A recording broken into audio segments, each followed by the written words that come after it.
تمام علماء حق کے بیانات اور وظائف سننے کے لیے چینل کو سبسکرائب کریں۔ جزاک اللہ خیر۔ کہتے جی کہ عورتیں حرم کے اندر جو ہیں وہ بڑی بن ٹھن کے آتی ہیں، اور کیا کریں، ان کو پتہ ہے دیکھنے والے موجود ہیں، تم آنکھیں نیچی کر لو تو خود ہی بن سنور کے نہیں آئیں گی۔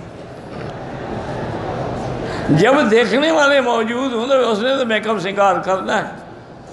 ہمارے علاقے میں مجھے یاد ہے وہ اس ٹورنگ ٹاکیز ہوتی تھی، چلتی پھرتی فلمیں، تو وہ کسی نے لیسنس لیا اور ہمارے علاقے میں آ کے وہ لگائی۔ مجھے ان دوستوں نے بتایا، میں نے ڈپٹی کمشنر سے جا کے بات کی کہ یہ ہمارا علاقہ ہے، یہاں تو ہم نے کبھی شادی میں نقارے بھی نہیں بجنے دیے، آپ نے فلم لگوا دی۔ انہوں نے کہا میں کیا کروں، ان کے پاس لیسنس ہے، میں تو نہیں روک سکتا، میں کیا کروں۔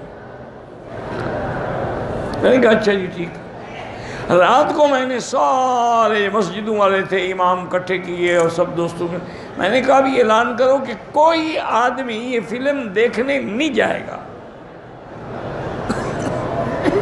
اور دو چار اچھے خاصے بلوچ مشٹنڈے جو ہیں نا وہ ڈنڈے لے کے کھڑے رہے، جو جائے ٹانگیں توڑ دیں، میں ذمہ دار ہوں، کیس میں بھگتوں گا۔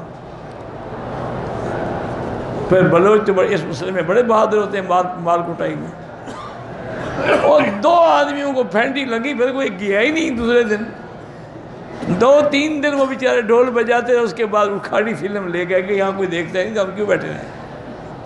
جب دیکھنے والا نہ ہو تو میک اپ خود بخود رک جائے گا۔ تم بھی تو طواف میں ان پہ نظر رکھتے ہو نا، کعبے پہ نظر نہیں ہوتی، عورت پہ نظر ہوتی۔ ایسے طواف سے بہتر ہے کہ نہ کرو۔ کہتے جی آپ کی دوسری شادی کا ارادہ تھا، وہ کیا ہوا؟ ابھی تک تو نہیں ہوئی بھائی، کوئی مدد کر سکتے ہو جزاک اللہ۔ اور کیا کہوں، اس کی مہربانی ہے، وہ پوچھ رہا ہے، یہ اس کی ہمدردی ہے نا، اس کو میری صحت کا، میری خدمت کا فکر ہے۔ بہرحال جزاک اللہ خیر۔ میرے گھر میں کہ اپنے گھر میں کمرے میں ڈر، خوف، وحشت، 2 ہفتے پہلے دوسرے کمرے میں بہن بھائیوں کے ساتھ سونے لگا۔